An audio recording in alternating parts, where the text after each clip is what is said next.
పునరుత్థాన క్రమంలో ఏ వాక్యాన్ని నీ బిడ్డలకి నేను బోధించినని ప్రభుని అడిగినప్పుడు పరిశుద్ధాత్మ దేవుడు నాకు ఇచ్చిన వాక్యం జకర్యా గ్రంథం 9వ అధ్యాయం 12వ వచనం.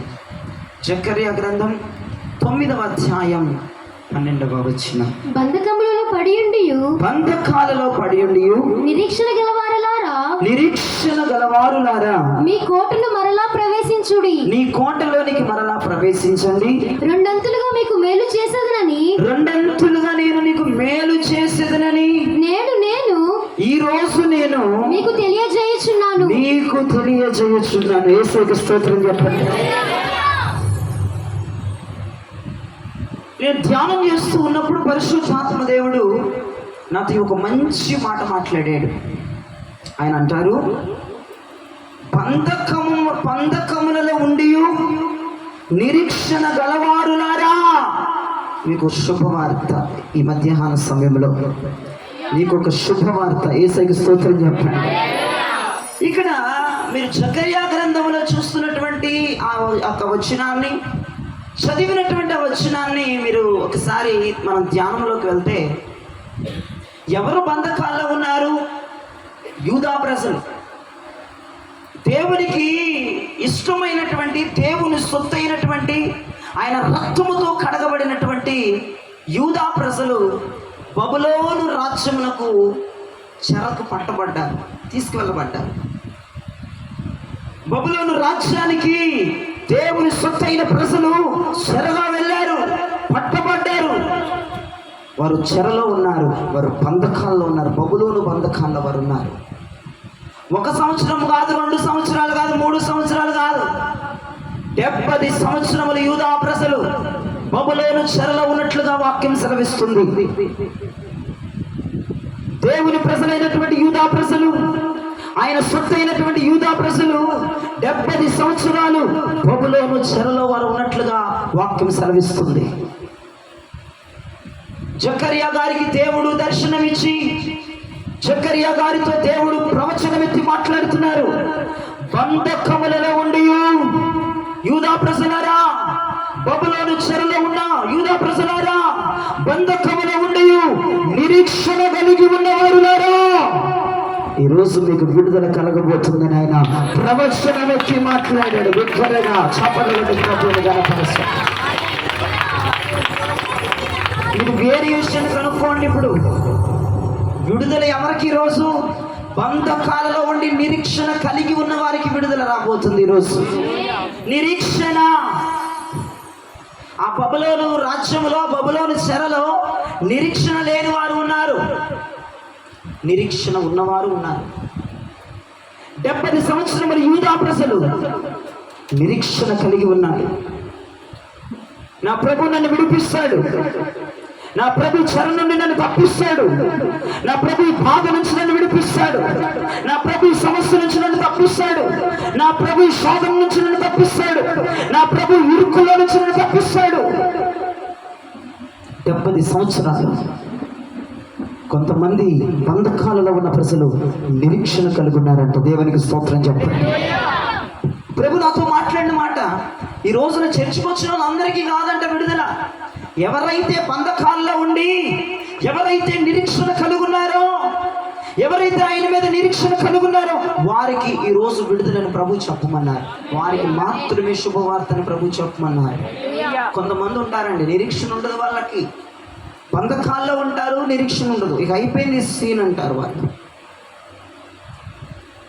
కానీ కొంతమంది ప్రజలు ఉంటారు, ప్రభు చెప్పిన మాట, వాక్యము ద్వారా మాట్లాడిన మాట నా జీవితంలో నెరవేరాలని ఎదురు చూస్తూ ఉంటారు. దేవునికి స్తోత్రం. ఈ బంధకాల నుంచి ఈ రోజు కాకపోతే రేపు దేవుడు బయట వేస్తాడు.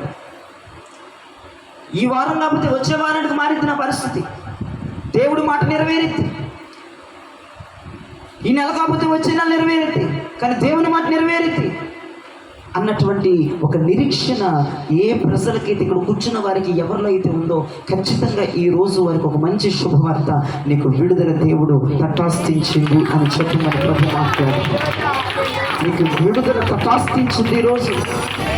ఎందుకంటే నువ్వు బంధకాలలో ఉండి నువ్వు నిరీక్షణ కలుగున్నావు, దేవుడి మీద నిరీక్షణ కలుగున్నావు. ఆయన వాక్యం మీద నిరీక్షణ కలిగి ఉన్నావు. నిరీక్షణ అంటే ఏంటంటే ఎదురు చూడటాన్ని నిరీక్షణ అంటారు.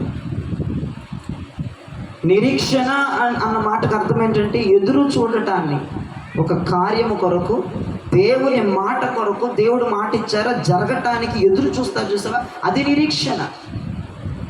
బంధకాలలో ఉండి, సమస్యల్లో ఉండి, అప్పుల్లో ఉండి, శోధనలలో ఉండి, భయంకరమైన దుఃఖములో ఉండి దేవుడు చెప్పిన మాట పదే పదే జ్ఞాపకము చేసుకుంటా ఎదురు చూస్తారు చూసారా, వారికి ఈ రోజున విడుదల ప్రభు చెప్పమన్నారు. జకరియా ప్రవక్త చెప్తున్నారు, బబులోను చెరకి తీసుకువెళ్ళబడిన యూదా ప్రజలను చూసి జకరియా ప్రవక్త అంటున్నారు, ఏమన్నా తెలుసా, యూదా ప్రజలారా, బంధకములలో ఉండి నిరీక్షణ కలిగి ఉన్న వారులారా, మీకు రెండంతుల మీద జరగబోతుంది ఈ రోజు అన్నాడు.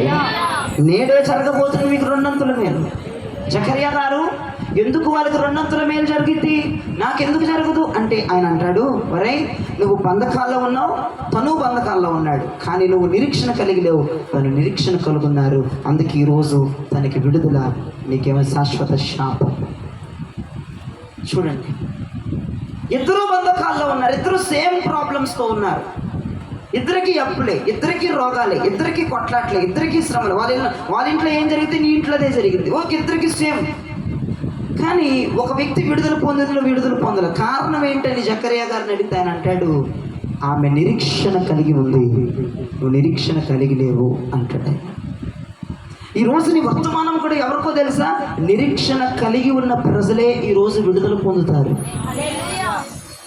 నిరీక్షణలో ఉన్నటువంటి ఆ గమ్మత్తు, నిరీక్షణలో ఉన్నటువంటి ఆ శక్తి, నిరీక్షణలో ఉన్నటువంటి ఆ బలం, నిరీక్షణలో ఉన్నటువంటి యెహోవా బాహుబలం నీకు తెలియదండి. నిరీక్షిస్తూ ఉన్న ప్రజలకి ఈరోజు దేవుడు బంపర్ ఆఫర్ ఇచ్చాడు తెలుసా. కొంతమంది అనుకుంటారు, అయ్యో నేను నిరీక్షణ కలుగుంటే బాగుండేది, అయ్యో నేను నోరు జారాను, అయ్యో నేను నోరు జారిపోయాను, నేను కొంచెం ఓపిక పట్టుంటే బాగుండేది, కొంచెం ఉండుంటే బాగుండేది అనుకుంటున్నారు కొంతమంది. ఇక్కడ ఏమీ చేయలేం. దేవుడు ఎప్పుడు, ఎక్కడ, ఎలా, ఎవరిని ఆశీర్వదిస్తాడో ఎవరికి తెలియదు. ఈ రోజున నిరీక్షణ కలిగి ఉన్న బిడ్డల దేవుడు ఆశీర్వదిస్తానికి వస్తున్నాడంట సంఘంలోనికి. నిరీక్షణ కలిగి ఉన్న ప్రజలను నేను ఆశీర్వదిస్తాను. ఎందుకు? వారు బంధకాలలో ఉండి ఎదురు చూస్తున్నారు. బంధకాలలో ఉండి ఎదురు చూస్తున్నారు. దేనికి? చావు కోసమా? చావు కోసమా వాళ్ళు ఎదురు చూసేది? చావు కోసమా వాళ్ళు ఎదురు చూసేది? దేనికోసం ఎదురు చూస్తున్నారంటే వాగ్దాన నెరవేర్పు కొరకు. బంధకాలలో ఉండి వాగ్దాన నెరవేర్పు కొరకు ఎదురు చూస్తున్న ప్రతి కుటుంబం, ప్రతి ఆత్మీయుడు, ప్రతి ఆత్మీయురాలు ఈ రోజు రెండంతల మేలు మీరు చూడబోతున్నారని సాక్షాత్తు జకరియా ప్రవక్త ప్రవచనమూర్తితో మాట్లాడుతూ ఉన్నాడు.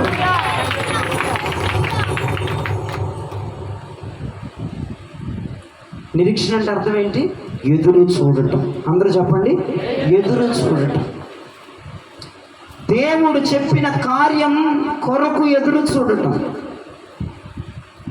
ఆయన చెప్పిన మాటను బట్టి ఎదురు చూడటం, ఆయన చూయించిన సూచనలు బట్టి ఎదురు చూడటం, ఆయన చూయించిన దర్శనాన్ని బట్టి ఎదురు చూడటం, ఆయన చూయించినటువంటి ప్రతి ప్రవచనం బట్టి, మాట్లాడిన ప్రతి మాటను బట్టి ఎదురు చూడటమే నిరీక్షణ. ఒక మంచి వాగ్దానం దేవుడు మీకు ఇచ్చారు. ఎవరికి? నిరీక్షణ కలిగి ఉన్న వారికి ఒక వాగ్దానం ఈరోజు. అయ్యా, దేవుడు నాకు మాట ఇచ్చి 4 రోజులైంది, దేవుడు నాకు మాట ఇచ్చి సంవత్సరం అయింది, దేవుడు నాకు మాట ఇచ్చి 5 నెలలైంది, దేవుడు నాకు మాట ఇచ్చి 10 సంవత్సరాలు అయింది, దేవుడు నాకు మాట ఇచ్చి 20 సంవత్సరాలు అయింది, దేవుడు నాకు మాట ఇచ్చి 5 సంవత్సరాలు అయింది, నేనైనా నిరీక్షణ కలుగున్నాను అని ఎవరైనా ఇక్కడ ఉంటే వారికి వాగ్దానం నెరవేర్పులో ఈరోజు వచ్చేస్తుంది వాగ్దానం. నేను ఇప్పుడు ఒక మంచి వాగ్దానాన్ని నేను చెప్తాను. 5 సంవత్సరాలు అయిందయ్యా, 5 సంవత్సరాల క్రితం దేవుడు నాతో మాట్లాడాడు, నేను ఇంకా విశ్వాసాన్ని కోల్పోకుండా నిరీక్షణగా ఉన్నానయ్యా, ఇది 5వ సంవత్సరం. 10 సంవత్సరాల క్రితం దేవుడు నాకు ఒక మాట చెప్పాడు, నేను ఈ సంవత్సరం కూడా, ఇది 10వ సంవత్సరం అయ్యా, ఇప్పుడు కూడా నేను దేవుడి మీద అవిశ్వాసం రాలేదు, నేను నిరీక్షణ కలిగి ఉన్నానయ్యా. దేవుడు నాకు వాగ్దానం చేసి 6 నెలలైందయ్యా, ఇది 6వ నెల, దేవుడు చేస్తాడని ఎదురు చూస్తూనే ఉన్నానయ్యా అని ఎవరైనా నా ముందర కూర్చొని ఈ వర్తమానాన్ని వింటూ ఉంటే వారు నోట్ చేసుకోండి ఈ వాగ్దానాన్ని. 1 కొరింథీయులకు రాసిన పత్రిక 16వ అధ్యాయం 9వ వచనం. 1 కొరింథీయులకు రాసిన పత్రిక 16వ అధ్యాయము 9వ వచనం. కార్యానుకూలమైన మంచి సమయము నాకు ప్రాప్తించి ఉన్నది. యేసయ్యకి స్తోత్రం చెప్పండి చేతులెత్తి. నీ కార్యము జరిగే సమయం నీకు ప్రాప్తించి ఉన్నది. 10 సంవత్సరాలుగా కార్యము జరగట్లేదయ్యా, 5 సంవత్సరాలుగా కార్యం జరగట్లేదయ్యా అయ్యా, 3 నెలలుగా 5 నెలలుగా సంవత్సరముగా 6 నెలలుగా కార్యం జరగట్లేదయ్యా. అయినా నా నిరీక్షణ చచ్చిపోలేదు, నా విశ్వాసం చచ్చిపోలేదు, నా దేవుని మీద ఉన్నటువంటి ఆ బాహుబలం చచ్చిపోలేదు, ఆ ధైర్యం చచ్చిపోలేదు, ఆ విశ్వాసం చావలేదని ఎవరైతే ఇక్కడ కూర్చొని ఎంతవాడని వింటున్నారు, ఇదిగో ఇదిగో ఆయన కార్యము నెరవేరే ప్రతికూల సమయం నీకు దండాస్తించునని ప్రభు చెప్తున్నారు. ఆ కార్యానుకూలమైన మంచి సమయం ఇది, ఆ కార్యము జరగబోయే మంచి సమయం ఇది.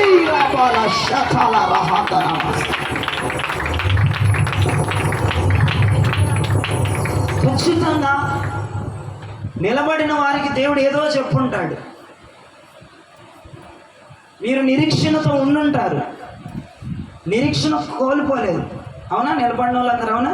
నిరీక్షణ కోల్పోలేదు. దేవుడు మీకు ఏదో వాగ్దానం చేస్తుంటాడు, కానీ మీరు నిరీక్షణ కోల్పోలేదు. ఇప్పుడు నేను చెప్తున్నాను, 1 కొరింథీ 16:9 మీకు అప్లై చేస్తూ, కార్యానుకూలమైన మంచి సమయము మీకు వచ్చింది.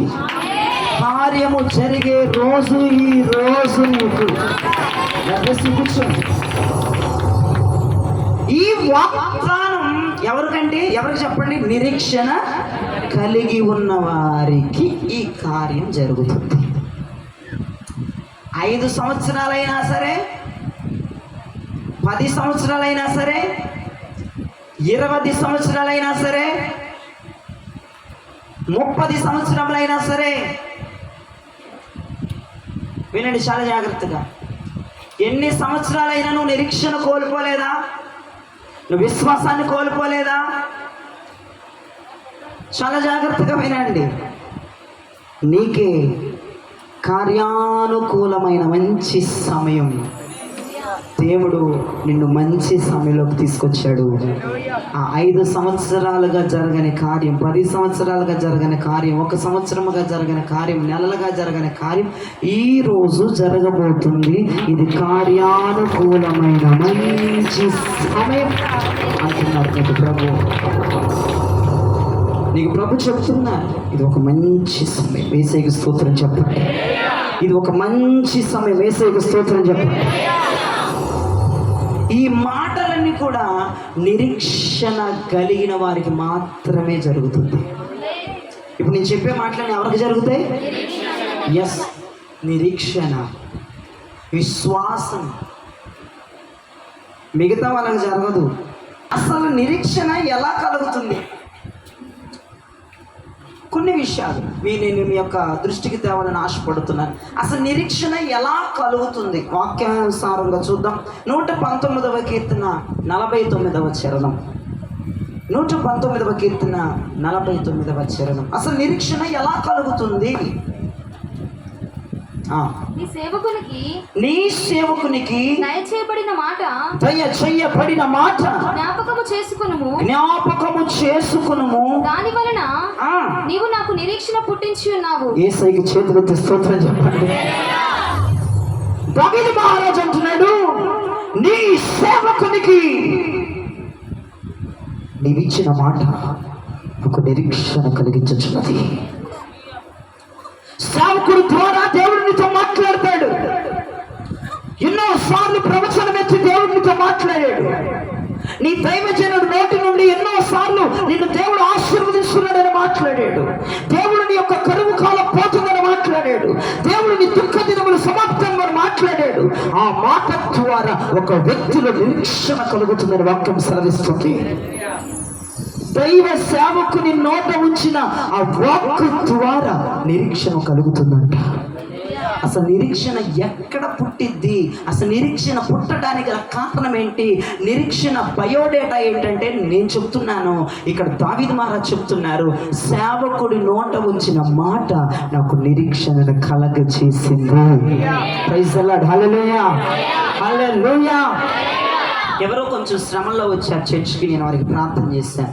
ప్రార్థన చేస్తే పరిశుద్ధాత్మ నన్ను దర్శించి ప్రవచనమెత్తి ఆ ఫ్యామిలీ గురించి మాట్లాడారు. అదిగో నా ప్రియ కుమార్తె, నీ దుఃఖ దినములు సమాప్తమవుతున్నాయని దేవుడు నీతో మాట్లాడిన ఆ మాటట మనకి నిరీక్షణ కలగజేస్తుందట, ఒక ధైర్యాన్ని కలగజేస్తుందట, ఒక హోప్ను కలగజేస్తుందట. ఓకే, దేవుడు నాతో మాట్లాడాడు అన్న కన్ఫర్మేషన్లోకి మనం వస్తామంట. దాని పేరే నిరీక్షణ అని పరిశుద్ధాత్మ దేవుడు చెప్తున్నాడు. Praise the lord. Hallelujah, hallelujah. ఏది ఏమైనప్పటికీ కూడా కొంతమంది ఉంటారు దైవజనుడు మాట పట్టించుకోనోళ్ళు. ఇక వాళ్ళ గురించి నేను అసలు మాట్లాడట్లేదు, నా టాపిక్ వాళ్ళ గురించి కాదు. ఈరోజు దైవజనుడు నోట నుండి వచ్చిన మాటను ఎత్తిపట్టి ప్రతి ప్రార్థనలో, నీ అనుదిన ప్రార్థనలో, సహవాస ప్రార్థనలో, కుటుంబ ప్రార్థనలో దైవజనుడు నీ కొరకై ప్రవచించిన ఆ ప్రవచనాన్ని ఎత్తిపట్టి ప్రార్థిస్తుంటే అప్పుడు నీకు నిరీక్షణ కలిగి ఉన్నది అని జనాలకు అర్థమవుతుంది. ఎలా నిరీక్షణ ఒక వ్యక్తిలో కలిగిందయ్యా అంటే, ఈ వ్యక్తి మాటి మాటికి దైవజనుడు చెప్తున్న మాట ఎత్తుపట్టి ప్రార్థన చేస్తాడు. అయ్యా నీ దాసుడి ద్వారా నాతో మాట్లాడు, నీ దాసుడి ద్వారా నాతో మాట్లాడు, నీ దాసుడి ద్వారా నాతో మాట్లాడు, నీ దైవజనుడి ద్వారా నాతో మాట్లాడు, నీ సేవకుని ద్వారా నాతో మాట్లాడు, నీ కుమారుని ద్వారా నాతో మాట్లాడు, ఇదే అంటాడు అనమాట. అప్పుడు మనకు అర్థమవుతుంది, ఓకే, దైవజనుడి నోట నుంచి వచ్చిన మాట ద్వారా ఆ వ్యక్తిలో నిరీక్షణ కలిగి ఉన్నది. ఇంకొంతమంది ఉంటారు బ్యాచ్, ఈ బెటాలియన్ బ్యాచ్ అంటే దైవజనుడు ప్రవచనం మాట్లాడినా ఇక కొంపకు పోగానే గందరగోళం వైపు చేసేస్తారనమాట. దైవజనుడి మాట గుర్తుపెట్టుకోరు. దైవజనుడి మాట అంటే ఎవరి మాటగా తీసుకోవాలి? దేవుని మాట దైవజనుడు నోట పెడతాడని ఒక రోజు నేను వాక్యం చెప్పాను. దేవుని మాట ఎవరి నోట్లో ఉండిద్దట? దైవజనుడు నోట్లో దేవుని మాట ఉండిద్దంట. ఆయన ఎవరి నోట్లో పెడతారు, నోట్లో పెట్టడంటే ఆయన మాటని. దైవజనుడు తన సేవకుని నోటే ఆయన మాట పెడతాడట. కొంతమంది అసలు భయంకరంగా నిజంగా దైవజనుడు ఆత్మావేశంతో నింపబడి ప్రవచనమెత్తి మాట్లాడినా సరే అవే ఏడుపు కొట్టు మొఖాలు, అవే అల్లర్లు, అవే చికాకులు ఇంట్లో, అవే దరిద్రాలు, అవే కొట్లాట్లు. అయ్యా నీ దాసుడు ద్వారా నాతో మాట్లాడేవయ్యా. అసలు నిరీక్షణ కలిగిన వాళ్ళు ఎలా ఉంటారు చెప్పనా? గందరగోళంగా ఉండరు, రభసగా ఉండరు. ఎందుకంటే నీ దాసుడు నోటి నుంచి నువ్వే మాట్లాడావు, నాకు నిరీక్షణ పుట్టింది. నిరీక్షణ ఉన్న కుటుంబాలు ప్రశాంతంగా ఉంటాయి. వాళ్ళకు రోగం రాని, వాళ్ళకి అప్పులు అవని, వాళ్ళ అశాంతి పరులు అవని, వాళ్ళకి అసాబాధాలు రాని, ఏదన్నా ఉండనియండి, నిరీక్షణ కలిగిన కుటుంబాలు ప్రశాంతంగా ఉంటాయి. ఎందుకు నువ్వు ప్రశాంతంగా ఉన్నావంటే ఆమంటది, అయ్యా పోయిన వారం గందరగోళంగా ఉన్న నా కుటుంబం, పోయిన వారం మేము వెళ్ళి మందిరానికి వెళ్ళి కూర్చున్నాం, దైవజనుడు నా పేరెత్తి నాతో మాట్లాడాడు. పేరెత్తి మాట్లాడంగానే పోయినాయా శ్రమలు? పోయినాయా? శ్రమలు పోలేదయ్యా, నిరీక్షణ కలిగింది, ఊరట కలిగింది, ఉపశమనమ కలిగింది అని చెప్తారు వాళ్ళు. అది నిరీక్షణ. సేవకుని నోట ఉంచి వచ్చిన దావీదు మహారాజు అంటున్నాడు, నేనే సొంత మాటలు చెప్పట్లేదు, ఆయన అంటున్నారు ఏమని? సేవకుని నోట నుండి వచ్చిన మాట నాకు నిరీక్షణ కలగజేస్తుంది. ప్రైజ్ ది లార్డ్ చెప్పండి. అర్థమైందా? నిరీక్షణ ఎలా కలిగింది అర్థమైందా? దైవజనుడు నోట నుంచి వచ్చే మాట ద్వారా మనకి నిరీక్షణ కలిగింది. నిరీక్షణ కలిగిన వారు ఏం చేస్తారు? నా వైపు తిరగండి. నిరీక్షణ ఎలా కలిగింది? దైవజనుడు నోటి నుంచి వచ్చే మాట ద్వారా నిరీక్షణ కలిగిద్దండి అన్న. ఓకే, బాగానే ఉంది. నిరీక్షణ కలిగిన వారు ఏం చేస్తారు? ఏం చేస్తారు అంటే యెషయా, ఇది రెండవ మాట. ఇది ఫస్ట్ మాట, నిరీక్షణ ఎలా కలిగింది? దైవజనుడు నోటి నుండి వచ్చే మాట ద్వారా నిరీక్షణ కలిగింది. రెండవ మాట, నిరీక్షణ కలిగిన వారు ఎలా ఉంటారు, ఏం చేస్తారు? చూడండి, యెషయా గ్రంథం 51వ అధ్యాయం 5వ వచనం. యెషయా ప్రవచన గ్రంథం 51వ అధ్యాయము 5వ వచనం. నేను ఏర్పరచు నా నీతి సమీపముగా ఉన్నది, నా నీతి మీకు సమీపంగా ఉంది. నేను కలుగజేయు రక్షణ బయలుదేరుచున్నది. నా బాహువులు జనములకు తీర్పు తీర్చును. జనములకు తీర్పు తీర్చును. ద్వీపవాసులు నా తట్టు చూచి నిరీక్షణ గలవారగుదురు. వారు నా బాహువును ఆశ్రయింతురు. నా బాహువును మాత్రమే ఆశ్రయిస్తారు. గట్టిగా సఫలు పెట్టి ప్రభుని ఘనపరచని ప్రియవచన ప్రభుకి కొట్టండి, ఘనమైన చప్పట్లు కొట్టాల. వినండి, ద్వీపవాసులు నా తట్టు తిరిగి నిరీక్షణ కలిగి నా బాహువును ఆశ్రయిస్తారు. దట్ ఈస్ మై బాహువు. అది నా బాహువు, అది నా బలం, అది నా శక్తి, అది నా అధికారం. నిరీక్షణ కలిగిన వాడు దేవుని బాహువు మీద ఆధారపడతాడు. నిరీక్షణ కలిగిన వాడు దేవుని బలం మీద ఆధారపడతాడు. నిరీక్షణ కలిగిన వాడు దేవుని మాట మీద ఆధారపడతాడు. నిరీక్షణ కలిగిన వాడు దేవుని శక్తిని ఆశ్రయిస్తాడు. నిరీక్షణ కలిగిన వారు చేసే పని ఏంటంటే దేవుడు తప్ప ఇంకొక దిక్కు లేదని మాట్లాడతారు. అది నిరీక్షణ కలిగిన వారిలో కనపడే లక్షణం. నా బలం ఉంది అనరు, బలగం ఉంది అనరు, డబ్బు ఉంది అనరు, ఆస్తి ఉంది అనరు, నేను ఏదైనా చెయ్యగలను అనరు. నిరీక్షణ కలిగి ఉన్నారు అని ఎలా అర్థమవుతుందంటే, ఎలా తెలుస్తుందంటే, ఆయన నీడలోనికి వెళ్ళి వాళ్ళు విశ్రమిస్తారట. సర్వశక్తుని నీడలోనికి వెళ్ళి వాళ్ళు విశ్రమిస్తారట. సర్వశక్తుడైన దేవుని యొక్క నీడలోకి వెళ్ళిపోతారంట. వాళ్ళు పూర్తిగా దేవుని మీద ఆధారపడిపోతారు. ఇక భూమి మీద నాదంటూ ఏదీ లేదు, నేను చేతగాని దానినయ్యా, నేను చేతగాని వాడినయ్యా అని దేవుడి మీద ఆధారపడిపోతారంట. ఈ సమస్యకి సొల్యూషన్ ఏంటి అమ్మాయి? దేవుడే సొల్యూషన్, దేవుడే పరిష్కారం, నాకు ఇంకొక దిక్కు లేదు. అది నిరీక్షణ కలిగిన వారిలో ఉన్న స్వభావం. నిరీక్షణ గలవారిలో ఉండవలసిన స్వభావం అది. ద్వీపవాసులు ఆయన తట్టు తిరిగి నిరీక్షణ కలిగి ఆయన బాహువుని ఆశ్రయిస్తారట. దేవునికి స్తోత్రం. మాకు వాడు తెలుసు, మా హీడు తెలుసు, మా రాజకీయ వ్యక్తులు తెలుసు, ఈ ఎమ్మెల్యే గారు తెలుసు, ఈ పోలీస్ సిస్టమ్ తెలుసు, ఆ పోలీస్ సిస్టమ్ తెలుసు, మాకు ఈ బలగం మీద పట్టు, మాకు ఫ్యామిలీ బ్యాక్గ్రౌండ్ ఎక్కువ, మా కులం మావులది కాదు. ఇవన్నీ నిరీక్షణ కలిగిన వాడు మాట్లాడాల్సిన మాటలు అవి కాదు. అసలు నిరీక్షణ కలిగి ఉన్నాడు వాడు అని ఎలా నేను గుర్తించగలను? ఒక దైవజనుడు ఎలా గుర్తించగలడు అంటే, ఏదైనా ఇక దేవుడేనయ్యా. దేవునికి స్తోత్రం చెప్పండి. ఏదైనా దేవుడేనయ్యా, ఏదైనా దేవుడే. యేసయ్యకి స్తోత్రం కలుగునగా. అధికారంలో ఉన్నారు కొంతమంది ప్రజలు, అధికార హోదాలో ఉండి వాళ్ళు ఏదైనా చెయ్యగలిగిన కెపాసిటీ కలిగి ఉన్నవారు ఒక్కొక్కసారి నాతో ప్రార్థన, అంటే నేను చాలా ఊర్లు తిరిగాను కాబట్టి, ఏలూరు పట్టణం అటు ఇటు చాలా ఊర్లు తిరిగాను కాబట్టి, ఏదో సందర్భంలో నాకు ఎదురయ్యారు కొంతమంది. వాళ్ళకి అధికారం ఉందండి, డబ్బు బలం ఉందండి, కుల బలం ఉందండి, జనముల బలం ఉంది, అన్ని బలాలు వాళ్ళకు ఉన్నాయి. వారు ఏదైనా చేసి ఆ సమస్యని సాల్వ్ చేసుకోవచ్చు. కానీ ఒక సహోదరి మీటింగ్స్లోనే, నాకు చాలా బాగా గుర్తు, కొన్ని సంవత్సరాల క్రితం జరిగిన విషయం ఇది. మీటింగ్స్లోనే ఆమె చూస్తే ఉన్నతమైన చదువు చదివిందంట. నాకు ఇప్పుడైతే గుర్తు లేదు. చాలా పెద్ద చదివే చెప్పింది ఆమె. అప్పుడు చాలా పెద్ద చదువుకుంది, చాలా జ్ఞానవంతురాలు, చాలా ఎడ్యుకేషన్ పర్సన్స్ అనమాట. ఒక ఫ్యామిలీ మొత్తం ఒక ఎంప్లాయీ కుటుంబాలు వాళ్ళది. ఆమె అంటుంది, ఆమెకి వారికి వచ్చిన శ్రమను బట్టి వారు సాల్వ్ చేసుకోవాల్సినటువంటి విధానం వాళ్ళకు ఉంది. ప్రార్థన చేయండి అని ఆవిడ అడిగిందండి. చాలా చక్కగా మాట్లాడుతుంటే ఆమెతో నేను కొంతసేపు మాట్లాడడానికి ప్రయత్నం చేశాను. మీరు ఏం చేస్తారమ్మా, దేని గురించి ప్రార్థన చేయాలంటే, నేను పలానా జాబ్ చేస్తున్నాను, పలానా చదువులు చదువుకున్నాం, అది ఎంప్లాయీ మరి కుటుంబం అయింది, మరి ఇటువంటి సమస్యతో మేము బాధపడుతున్నాం, మాకు ప్రార్థన చేయండి అని ఆమంది. ప్రార్థన చేసిన తర్వాత ఒక మాట నేను ఆమెతో అన్నట్టుగా నాకు గుర్తుంది. అమ్మా, మరి ఇంతగా మీకు బ్యాక్గ్రౌండ్ ఉండి మీరు ఏమీ మరి చేయలేకపోతున్నారంటే, నాదంటూ ఏదీ లేదండి, నా బలం మీద నేను ఆధారపడితే రేపటి రోజున నాకు చెప్పే మిగిలిద్ది. దేవుని అధికారం మీద, దేవుని రెక్కల చోటుకి వెళ్తే శాశ్వతమైనటువంటి ఆశీర్వాదం మా కుటుంబం మీద ఉంటుంది. ఈ అధికారం ఈ రోజు ఉంటుంది, రేపు పోతే. ఈ బలం ఈ రోజు ఉంటుంది, రేపు పోతే. ఈ జనం ఈ రోజు ఉంటారు, రేపు పోతారు.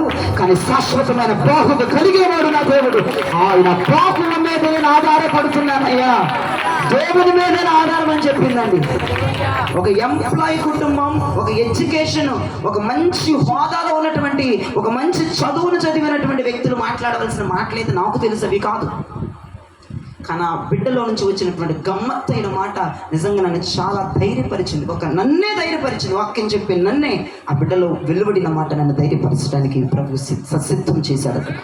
నేను అనుకున్నాను, ఈ సహోదరి ద్వారా నన్ను ధైర్యపరచడానికి దేవుడు ఈ ఊరు తీసుకొచ్చాడేమో అనుకున్న ప్రభుకి నేను కృతజ్ఞతాస్తుతులు చెప్పాను. అమ్మందండి, ఈ అధికారం ఉంటుందంటారా ఈ గారు? ఇప్పుడు నేను దీని మీద ఆధారపడతాను, నాకు సమస్య వచ్చింది, నేను సాల్వ్ చేసుకుంటాను, దీని మీద ఆధారపడి సాల్వ్ చేసుకుంటాను. ఇది రేపు పొద్దున ఉండదు. నాకు బలగం ఉంది, బలగాన్ని పిలుచుకొని సాల్వ్ చేసుకుంటారు, రేపు పొద్దున అలా ఉండరు. నాకు డబ్బు ఉంది, డబ్బును బట్టి సాల్వ్ చేసుకుంటాను, ఆ డబ్బు రేపు ఉండదు. కానీ శాశ్వతంగా ఉండే బాహువు నా ప్రభువు బాహువే, నా ప్రభువే శాశ్వతంగా ఉంటాడు. కాబట్టి పూర్తిగా మా ఫ్యామిలీ, నేనే కాదండి, మా ఫ్యామిలీ అంతా ఆయన మీద ఆధారపడతారు. చిన్న జలుబు వచ్చినా, తగ్గు వచ్చినా, ఏదొచ్చినా సరే ప్రభువాని చేతులు ఎత్తుతారంట. కుటుంబం అంతా కూర్చొని ఆయన మీద ఆధారపడగలి ఉన్న కుటుంబమే నిరీక్షణ కలిగి ఉన్న కుటుంబం అని చెప్పవచ్చు. ప్రతి చిన్నదానికి దేవుని మీద ఆధారపడటం, దేవుని మీద ఆధారపడటం, దేవునిని ఆశ్రయించటం. ఎవరు చేస్తారు ఈ పనులు? నిరీక్షణ కలిగి ఉన్నవారు మాత్రమే ఈ పనులు చేయగలరు. దేవునికి స్తోత్రం చెప్పండి. నిరీక్షణ గలవాడు ఎలా ఉంటాడు, ఏం చేస్తాడంటే నిరీక్షణ కలిగిన వాడు దేవుని మీదే ఆధారపడతాడు తప్ప మనుషుల మీద, డబ్బు మీద, అధికారం మీద, హోదా మీద, కులం మీద, పెద్దల మీద, ఎవడి మీద, అసలు ఆడి మీద ఆడే ఆధారపడ్డాడు. నిరీక్షణ కలిగిన వాడు దేవుని మీద ఆధారపడతాడు, ఆయన బాహువు మీద ఆధారపడతాడు. ప్రైజ్ ది లార్డ్ చెప్పండి. ఇక మూడవ మాట, నిరీక్షణ ఉంది. నా వైపు చూడండి. నిరీక్షణ ఉంది, కార్యం కోసం ఎదురు చూస్తున్నాం, బాగానే ఉంది. కాన్ఫిడెన్స్ ఉంది, నిరీక్షణ ఉంది, ఎదురు చూస్తున్నాం. సంవత్సరాలు గడిచిపోతున్నాయి, ఎదురు చూస్తున్నాం. ఆ నిరీక్షణ క్రియారూపకాన్ని ధరించి మన ముందుకు రావాలంటే, ఇప్పుడు నువ్వు ఒక దాని గురించి నిరీక్షిస్తున్నావు, నాకు అది జరిగిద్ది అని, అది క్రియారూపకంగా రావాలి, నిజంగా జరగాలి, అది నీ కళ్ళ ముందు జరగాలి, అది క్రియారూపకం దార్చాలి. అది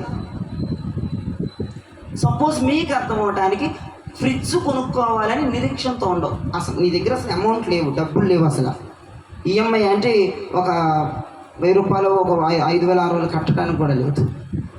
జీరో పేమెంట్ మీద తీసుకుంటే అసలు డబ్బులు లేవు. ఇక వచ్చే నెలకి ఎట్లా ఉంటుందో సీన్ తెలియదు, తినడానికి పూట గడవని తినాలి. ఫ్రిడ్జ్ కొనుక్కోవాలి, కానీ నీ దగ్గర ఏమీ లేవని తెలిసినా నువ్వు నిరీక్షణ కలిగి ఉన్నావు. ఎప్పుడు దేవుడు నా ఇంట్లో పెడతాడు, దేవుడు తీసుకొస్తాడు, ఆ ఫ్రిడ్జ్ నా ఇంట్లోకి తీసుకొస్తాడు అని నిరీక్షణ ఉన్నావు. నేను ఎగ్జాంపుల్గా చెప్తున్నా మీకు అర్థం అవడానికి.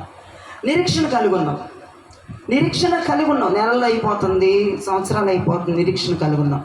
ఆ నిరీక్షణ, ఆ ఫ్రిడ్జ్ అనేటువంటి నిరీక్షణ నీ ఇంట్లోకి రావాలంటే, అంటే క్రియారూపకాన్ని ధరించాలంటే, నీ కళ్ళ ముందు నువ్వు ఊహించినది కనబడాలంటే ఏం చేయాలి?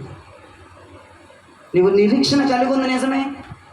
ఫ్రిడ్జ్ కొరకు 2022లో నిరీక్షణ కలిగి ఉన్నావు, 2023లో తీరలేదు, ఇప్పుడు 2024లో కూడా తీరలేదు, ఇంకా కొనలేదు, తీరలేదు. ఇప్పుడు అది క్రియారూపకాన్ని ధరించాలి. నీవు ఊహిస్తున్నది, నువ్వు నిరీక్షిస్తున్నది, నువ్వు ఆశలు పెట్టుకున్నది నీ కళ్ళ ముందు కనపడాలి. ఏం చేయాలి? ఒకసారి యేసుకి స్తోత్రం చెప్పుకోండి. ఒకసారి ఏం చేయాలని ఎంతమందికి తెలుసుకోవాలని, ఏం చేయాలని నేను ఆశిస్తుంది నా కళ్ళ ముందు కనపడాలి. ఈరోజు ఏం చేయాలి మీకు చెప్తున్నాను చూడండి. హెబ్రీ పత్రిక 6వ అధ్యాయం 12వ వచనం. హెబ్రీ పత్రిక 6వ అధ్యాయము 12వ వచనం. మీ నిరీక్షణ పరిపూర్ణమగు నిమిత్తము, నిజమగు నిమిత్తము మీరు ఇదివరకు కనపరిచిన ఆసక్తిని తుది మట్టుకు కనపరచవలెనని, చివరి వరకు కనపరచండి రా బాబని అపేక్షించుచున్నాను. యేసుకు స్తోత్రం చెప్పండి. మీ నిరీక్షణ నిజమవ్వాలంటే మొట్టమొదటిలో ఏ ఆసక్తి ఉన్నదో చివరి వరకు అదే ఆసక్తి ఉంచు. చెప్తున్నాం కదండి, 2022లో ఫ్రిడ్జ్ వచ్చేస్తుందని బీభత్సమైన ఆసక్తితో ఉన్నాం. 2023లో కొంచెం తగ్గింది, 2024లో తగ్గిపోయింది. ఇక 2025 అయితే పూర్తిగానే పోతుంది. ఇంక ఆన్లైన్ రూపాయన చెప్తున్నా, నిరీక్షణ ఎంత పొడుచుకొని బయటకు వచ్చావో, ఎస్ ఒక సాధించేస్తాను, అయిపోద్ది, చేసేస్తాడు దేవుడు చేసేస్తాడని పోయి నెలంతా చేసేస్తాడు అన్నావు. ఈ నెల చూస్తే చేసేస్తాడు. మాట చూడండి, మాటలో తేడా చూడండి. చేస్తాడులేండి, పోయిన నెల కాన్ఫిడెన్స్ చేసేస్తాడండి అన్నావు. ఈ నెల వచ్చే చూడండి చేస్తానన్నాడండి, వాయిస్లో ఫేస్ తగ్గింది. ఇక వచ్చే నెలను పూర్తిగా ఏంటో ఆయన చేసేది, నేను చేసుకోవాలి. ఇప్పుడు నువ్వు కలుగున్న అర్థమవుతుందండి, నువ్వు కలుగున్న నిరీక్షణ నీ కళ్ళ ముందుకు రావాలి, క్రియారూపకం దాచాలి. అది వస్తువు మీద నిరీక్షణ కలుగున్నావో, వ్యక్తి మీద నిరీక్షణ కలుగున్నావో, అభిషేకాల మీద నిరీక్షణ కలుగున్నావో, ఇక దేని మీద నిరీక్షణ కలుగున్నావో నాకు అనవసరం. అది మన కళ్ళ ముందు కనపడాలి, అది మనలోనికి రావాలి, అది మనం పొందుకోవాలి. ఏం చేయాలంటే నీవు మొట్టమొదటప్పుడు కలిగి ఉన్న ఆసక్తి చివరి వరకు కలిగి ఉండాలి. అప్పుడు నీ కళ్ళ ముందు అది కనపడిద్దట. నీవు దేనినైతే చూడాలనుకున్నావు అది ఈ రోజు నువ్వు చూస్తావట. ఎందుకంటే నీ ఆసక్తి ఇప్పుడు పరిచయం చేసుకుంటూ పొడిసేస్తా తీసేస్తానని వచ్చారు. ఇప్పుడు ఏదిరా నీ ఆసక్తి? ఏదయ్యా ఏం చెప్తున్నావు? ఏదో చేసేస్తాను, తీసేస్తాను. దేవుని పిలిచేసుకున్నాడు, నన్ను తనకిష్టమైన వారిని పిలిచేసుకున్నాడు, నేను తనకి ఇష్టమైన ఉన్నాను. అదంట ఇదంట నేను ఎర్రబీగిపోయి ఒక సంవత్సరం, ఒక 3-4 నెలలు ఎర్రబీగినట్టున్నావు. తర్వాత తగ్గిపోతుంది ఆ శక్తి. సేవ చేస్తానో చేయలేను, సంఘం పెడతానో పెట్టలేను, పరిచర్య చేస్తానో చేయలేను. అంటే దేవుడు పిలిచిన కొత్తలో బాగా ఉంది ఆసక్తి. ఇంకేముంది, సేవ ఎరగబడి చేసేస్తాను, దేవుడు నన్ను సేవకు పిలిచాడు, అది ఇదని ఎగిరావు. రోజులు గడుస్తున్నాయి, నెలలు గడుస్తున్నాయి, సంవత్సరాలు గడుస్తున్నాయి, నేను చెయ్యలేనురా అని అనుకుంటున్నావు కూడా. చూసారా? మరి జరిగిద్దంటావా? నువ్వు అలాగుంటా జరిగిద్దంటావా? స్టార్టింగ్లో ఉన్న ఆసక్తి, స్టార్టింగ్లో ఉన్నటువంటి ఆ యొక్క ఒళ్ళు గగర్లు పుట్టేటువంటి ఆ మాటలు ఇప్పుడు లేవేంటి అని ప్రభు అడుగుతున్నాడు. ఇప్పుడు లేవు కాబట్టే నీ నిరీక్షణ తగ్గిపోయింది, కాబట్టే నీ ఆసక్తి తగ్గిపోయింది, కాబట్టే నువ్వు ఆశిస్తున్నది నీ కళ్ళ ముందుకు రావట్లేదు, నువ్వు పొందుకోవట్లేదు. దానికి నేను బాధ్యున్నా? దానికి నా దాసుడు బాధ్యుడా? దానికి నేను బాధ్యుడు? ఎవడు బాధ్యుడు? నువ్వు బాధ్యుడివి, నువ్వు బాధ్యురాలువి. బాప్తిజం తీసుకున్న కొత్తలో ఏమో ఊగిపోయేవాళ్ళమ్మా.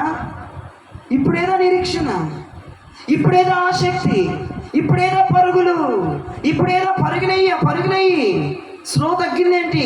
పరిగెత్తేదాన్ని నడుస్తున్నావేంటి? నడిచేదాన్ని కుప్పకూలిపోయావేంటి? ఏంటి? నెలలు గడుస్తున్న కొద్దీ నీకు చేంజింగ్ వస్తుంది. అందుకే నీవు ఆశిస్తున్నది క్రియారూపకం దాల్చట్లేదని ప్రభు చెప్తున్నారు. నువ్వు ఏదన్నా ఆశించుగాక అది క్రియారూపకం ధరించాలి. ఈరోజు నేను మన బిడ్డలందరికీ నేను చెప్తున్నాను, అది మన కళ్ళ ముందు కనపడాలి. ఆమేనండి. మీకు జరగాలని లేదా? అది క్రియలో నాకు కనపడాలి. అయ్య గారు, నేను కొన్ని సంవత్సరాలుగా ఆశిస్తున్నాను, నిజమే. నా ఆసక్తిలో తగ్గింది, నా నిరీక్షణలో కొంచెం తగ్గింది, నా పరుగు కొంచెం తగ్గింది, నా ప్రయాస కొంచెం తగ్గింది. ఇదివరకు ఏదన్నా వచ్చేసేవాడిని, ఇప్పుడు రోగం అని అడ్డు పెట్టుకుని ఆగిపోతున్నాను. అయ్య గారు, నిజమే తగ్గింది, ఒప్పుకుంటాను. కానీ ఇప్పుడు ఈ మాట చెప్పారు కాబట్టి పుంజుకుంటాను. అయ్య గారు, ఆయన నా ముందుకు ఆ వస్తువు, ఆ అభిషేకాలు, ఆ యొక్క విధానం నేను ఆశించింది నా ముందుకు తెచ్చిన దాకా, స్టార్టింగ్లో ఏ యొక్క ఆసక్తి ఉందో ఎండింగ్ దాకా అదే ఆసక్తి నేను కొనసాగిస్తాను. నా దేవుడు నా ముందుకు క్రియారూపకముగా నువ్వు అనుకున్నది దేవుడు నీ ముందు తెచ్చి పెట్టబోతున్నాడని నేను ప్రవచిస్తున్నాను. సమగా అది క్రియారూపకముగా నీ వెంటకు రాబోతున్నది, అది క్రియలో బయలుపరచబోతున్నది. నువ్వు దేవుని గురించి అయితే ఆశపడ్డావో అది రోజున నీ కళ్ళ ముందు జరగబోతున్నది.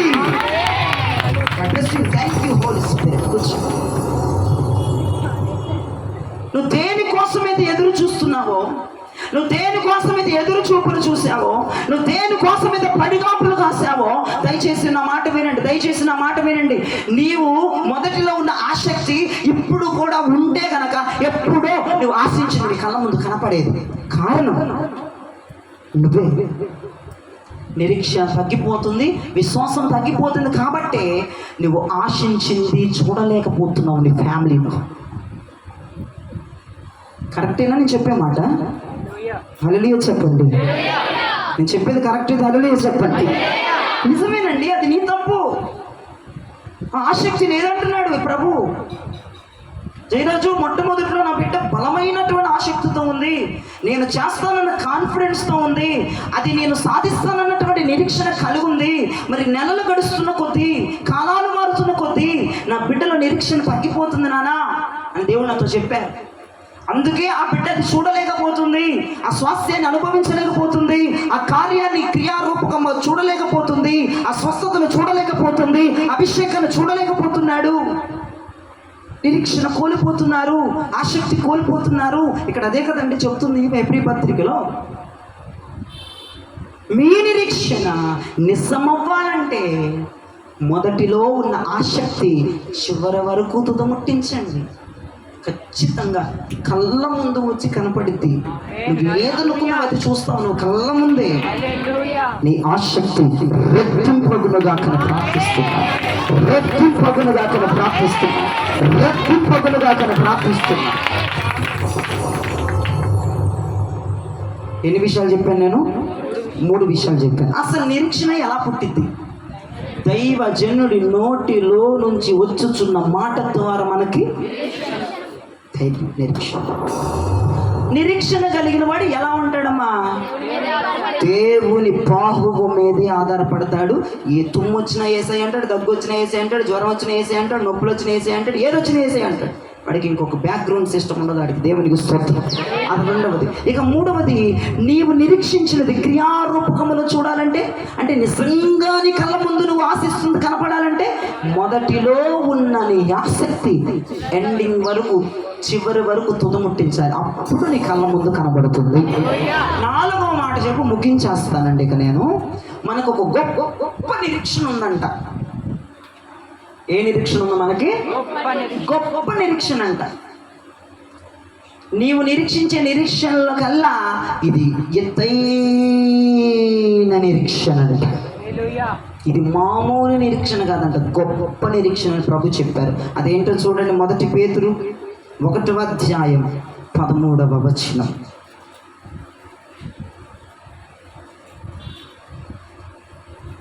1 పేతురు 1వ అధ్యాయం 13వ వచనం. కాబట్టి మీ మనస్సు అను నడుము కట్టుకొని నిబ్బరమైన బుద్ధి గలవారై యేసుక్రీస్తు ప్రత్యక్షమైనప్పుడు మీకు తేబడు కృప విషయమై సంపూర్ణ నిరీక్షణ కలిగి ఉండుడి. యేసుకి స్తోత్రం చెప్పండి. యేసు ప్రభువారు ప్రత్యక్షమైనప్పుడు మీకు తేబోయే కృప విషయమై సంపూర్ణ నిరీక్షణ కలిగి ఉండండి. యేసుకి స్తోత్రం చెప్పండి. మనము కలిగి ఉండవలసిన నిరీక్షణ ఏంటో చెప్తున్నాను. యేసు ప్రభువారు ఎప్పుడు ప్రత్యక్షమవుతారు? 2వ రాకడని చెప్పండి అందరూ కూడా. ఇప్పుడు రాకడ వస్తుంది కదా, 2వ రాకడ వస్తుంది కదా. ఆ రాకడలోనట యేసు ప్రభువారు మనకి ఏయో తెస్తారట, ఏదో తెస్తాడంట అక్కడ నుంచి.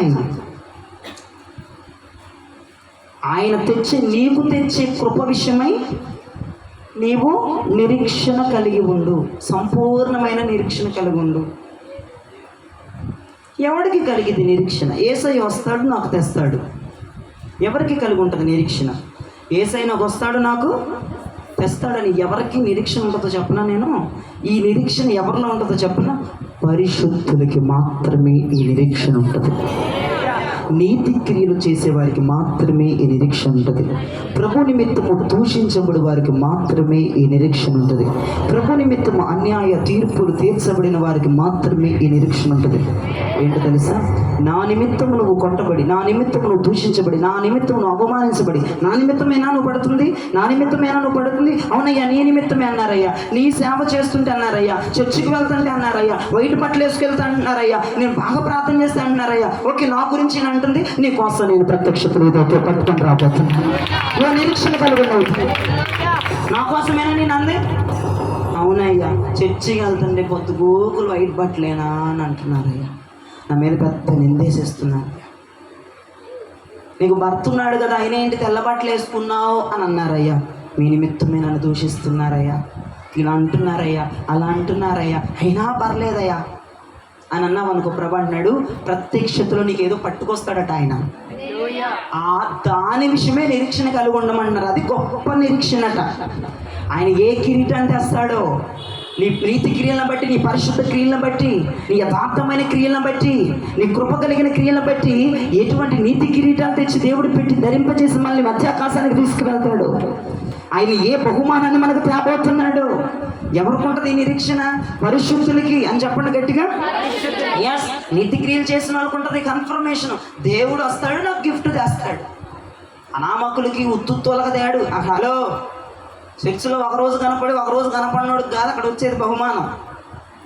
ఆయన కొరకు పాటలు పడుతూ, ఆయన కొరకు శ్రమలు పడుతూ, ఆయన అంటే పిచ్చెక్కిపోయి ఆయన కార్యములను చేస్తూ, ఆయన సేవలో నడుస్తూ, ఆయన సమర్పణలో నడుస్తూ, చర్చిలో పరిచర్య చేస్తూ, ప్రభు పాదాల దగ్గర నలిగిపోయి ఎన్ని వచ్చినా సరే సాపు కింద నీరులాగా అట్లాగే ఉండిపోయి బయటికి కనబడకుండా మనమే అనుభవిస్తూ, మన బాధ దుఃఖం అంతా కూడా దేవుని వద్ద వెల్లడి చేస్తూ, ఎవరికి చెప్పకుండా ఆయన నిమిత్తము ఎన్ని బాధలు పడ్డావో నీ దేవుని ముందే నువ్వు ఏడవాలి తప్ప నువ్వు ఎవరికి చెప్పకూడదు. నీ దేవుడు నీ కోసం ఎదుగు తేబోతున్నాడన్న నిరీక్షణ నీకు ఉండాలని ప్రభు చెప్తున్నారు. దేవుని కొరకు నేను బ్రతుకుతాను, దేవుని కొరకు నేను ఉంటాను, ఏదైనా సరేనయ్యా ఈ క్రీస్తు అనే బండ మీద నుంచి నేను కథలను అన్న వాళ్ళు ఉంటారు చూసావా, వాళ్ళకి ఈ రోజున ఒక మంచి నిరీక్షణ కలిగి ఉండండి. యేసుప్రభు వారు ఏదో తేబోతున్నారు నాకు. ఆయన వచ్చినప్పుడు ప్రత్యక్షతలో ఆయన చేతులకి వెళ్ళి చూడండి మీరు అందరూ. అందరూ కాదు, ఎవరు? నిరీక్షణ కలిగిన వారు, నీతి క్రియలు చేస్తున్నవారు, ఆయన సేవలు చేస్తున్నవారు, ఆయన నామాన్ని భరిస్తున్నవారు, ఆయన కొరకు పాటలు పడుతున్నవారు, ఆయన కొరకు తిండిలు మానేసి, తిప్పలు మానేసి, నిద్రలు మానేసి, ఆయన కొరకు కష్టపడి ప్రయాసపడి ప్రార్థనల్లో, ఉపవాసాలలో, విజ్ఞాపనలలో, అన్ని విషయాలు, సంఘ పరిచర్యలో, దైవజనుడికి పరిచర్య చేసే విషయంలో, సంఘములో పరిచర్య చేసే విషయంలో, ఇక అన్ని విషయాలు దేవుని విషయాలు గనక నీవు అనేక రకములుగా పార్టిసిపేట్ చేస్తూ అవమానాలు పడుతూ నిందలు పడుతూ ఉన్నావా? అయితే నువ్వు వేచి ఉండు. యేసయ్య చేతుల వైపు చూడవచ్చినప్పుడు నాకు ఏం తెచ్చాడో, ఏ డైమండ్ రింగ్ తెచ్చాడో, ఏ కిరీటం తెచ్చాడో, పరిశుద్ధులకు మాత్రమే ఆ కిరీటం పెట్టబడుతుందండి. బైబిల్ గ్రంథంలో అపోస్తులకు ఆ కిరీటం దేవుడు పెట్టాడండి. వారు నీతిమంతులు, నీతి క్రియలు చేశారు. అపోస్తుడైన పౌలయ్య గారికి దేవుడు ఒక నీతి కిరీటాన్ని పెట్టాడు, ఒక మహిమ కిరీటాన్ని పెట్టాడు, ఒక వత్సర వైఢూర్య కిరీటాన్ని దేవుడు పెట్టారు. ఎందుకో తెలుసా? నా నిమిత్తము కొట్టబడి, నా నిమిత్తము చంపబడి, నా నిమిత్తము హింసించబడిన వారికి నీతి కిరీటాలు ధరింప చేయబడతాయని సాక్షాత్తు ప్రభువు వారే చెప్పారు. నేనున్నాను నిరీక్షణలో. నా దేవుడు నా కొరకు ఉన్నతమైన బహుమానం తీసుకొస్తాడన్న నిరీక్షణలో నేను మొదటి వ్యక్తిని. నా కొరకు ఒక బహుమానము దేవుడు సిద్ధపరిచి అది రాకడలో ప్రత్యక్షతలో దేవుడు తీసుకురాబోతున్నాడన్న ఒక నిరీక్షణ, నన్ను అలంకరింపచేస్తాడన్న ఒక నిరీక్షణ. ఇప్పుడు పేతురయ్య గారు కూడా చెప్తున్నారు, మీరు నిరీక్షణ కలిగి ఉండండి. రాకడలో ప్రత్యక్షమైనప్పుడు ఆయన మీ కొరకు ఏమి తెస్తాడు? ఆ కృప విషయమై. కృప అంటే మొత్తం దోచుకునేదాన్ని కృప అంటారు. మొత్తం దోచుకోవటమే, నీ ప్రమేయం లేకుండా మొత్తం దోచుకోవడం దాన్ని కృప అంటారు. ఆ కృప విషయమై కనిపెట్టు. దేవుడు తెస్తున్న బహుమానాన్ని కౌగిలించుకోవటానికి, దేవుడు తెస్తున్న బహుమానాన్ని స్వతంత్రించుకోవటానికి నువ్వు కనిపెట్టు. నువ్వు నిరీక్షణ కలుగుండు. దేవునికి స్తోత్రం. అన్ని నిరీక్షణల కంటే ప్రభు వస్తారు, నాకు తెస్తారన్న నిరీక్షణ ఇది గొప్పదై ఉండాలని ప్రభు మాట్లాడుతున్నారు. ఇప్పుడు చెప్పండి, నిరీక్షణ ఎలా పుట్టింది? దైవజనుడి నోట నుండి వచ్చు మాట ద్వారా నిరీక్షణ కలిగిన వారు ఎలా ఉంటారు? ప్రతీది దేవుడు అంటారు. మా బామర్ది, మా ఆయన, మా ఆవిడి, మా పిల్లలు, మా బావ, మా చెల్లి, వీళ్ళ పేర్లు చెప్పరు, దేవుడు అంటారు. దేవునికి స్తోత్రం కలుగునగా. ఏదొచ్చినా వాళ్ళు దేవుడే అంటారు. మాటకు ముందు దేవుడు, మాటకు తర్వాత దేవుడు, ఎండింగ్లో దేవుడు, స్టార్టింగ్లో దేవుడు. ఇక వాళ్ళకి ప్రపంచం అది. ఎందుకంటే వాళ్ళు నిరీక్షణ కలిగిన ప్రజలు, వారి నిరీక్షణ ప్రజలు. దేవునికి స్తోత్రం. ఇక మూడవది, నిరీక్షణ కలుగున్నారు, అది క్రియారూపకం దాల్చి నీ కళ్ళెదురు కనపడాలంటే స్టార్టింగ్లో ఆ విషయమై నువ్వు ఏ ఆసక్తి ఉన్నావు, ఎండింగ్లో కూడా ఆ విషయమే అదే ఆసక్తి. అప్పుడే మన కళ్ళ ముందుకు అది క్రియారూపకాన్ని తాల్చి మన కళ్ళ ముందు మనం చూడాలనుకుంది కనపడుతుంది. ఈ నిరీక్షణ మీద గొప్ప నిరీక్షణ ఏంటి? ప్రభు వస్తారు, నాకేదో తెస్తారు. ఎవరికి ఉంటుంది ఈ నిరీక్షణ? ఆయన నిమిత్తమే కొట్టబడుతున్న వారికి, సేవలో నలిగిపోతున్న వారికి, దైవజనుడికి ప్రియంబగులు పరిచర్యలు సహకరిస్తున్న వారికి, పనులు తిండి తిప్పలు మానుకొని ప్రార్థన మీద ఆధారపడిపోతున్న వారికి, ప్రార్థనే ఆయుధముగా మారిపోయిన వాళ్ళకి, ప్రార్థనే విజయముగా మారిపోయిన వాళ్ళకి, ప్రార్థన లేకపోతే వాళ్ళకి నిద్ర పట్టదట, ప్రార్థన లేకపోతే వారు చచ్చినట్టేనట, ప్రార్థన చేయకుండా ఉండలేని వారికి, అటువంటి వారికి దేవుడు రాబోతున్నప్పుడు ఏదో తెస్తారట. మీరు నిరీక్షణగా ఉండండి పిల్లలు, అటువంటి వారు నిరీక్షణగా ఉండండి. యాదమరిచే వాళ్ళకి కాదాయన తెచ్చేది, ఆయన కొరకు బ్రతుకుతున్న వారికి మాత్రమే కిరీటాలు పట్టుకొని వచ్చి మనకి కిరీటాలు పెట్టి ఆయనతో పాటుగా మనం తీసుకువెళ్తారు. అది ఒక నిరీక్షణ. మన సంఘమునకు ఉండవలసిన నిరీక్షణ. యేసయ్యకు స్తోత్రం చెప్పండి. ఈ రోజున ఎట్టకేలకి నిరీక్షణ ఉన్నవారు బంధకాలలో నుంచి బయటకు వస్తారు. నిరీక్షణ లేనివారు బంధకాల నుంచి బయటికి రారు. కాబట్టి ఎంతమంది అయితే ప్రభు మాట మీద విశ్వాసం ఉంచారు, ఎంతమంది అయితే నిరీక్షణ కోల్పోకుండా గుండె ధైర్యం చేసుకొని ఆయన మాట్లాడిన మాటే, దైవజనుడు నోట నుంచి వచ్చిన మాటే పట్టుకొని మీరు ముందుకు వెళ్తున్నారు, ఖచ్చితంగా ఈరోజు మీ కార్యము జరగబోయే రోజు ఇది. మీ కార్యం క్రియారూపకంగా మీకు కనపడే రోజు ఇది. ప్రభువు నీ కొరకు తెస్తాడన్న కాన్ఫిడెన్స్ కలిగే రోజు ఇది. ఏదైనా దేవుడి మీద ఆధారపడ్డావా? ఆధారపడ్డానయ్యా. ఎవ్వరి మీద ఆధారపడలేదయ్యా. స్టార్టింగ్ నుంచి ఇప్పటి వరకు నా దేవుడిని తప్ప నేను ఎవ్వరిని నమ్మలేదయ్యా. నా సొంత బిడ్డలను కూడా నేను నమ్మలేదయ్యా. నా దేవుడి మీద ఆధారపడ్డానయ్యా. అయ్యా, ఫలానా సంవత్సరం, ఫలానా నెల, ఫలానా రోజు, ఫలానా సమయంలో ఇదిగో బుక్లో నేను రాసుకున్నాను, మీరు ఫలానా మాట దేవుడు మీ ద్వారా మాట్లాడించాడు. ఈ రోజుకి కూడా నాకు నిరీక్షణ లేదయ్యా. నాకు నిరీక్షణతో నేను ఉన్నానయ్యా.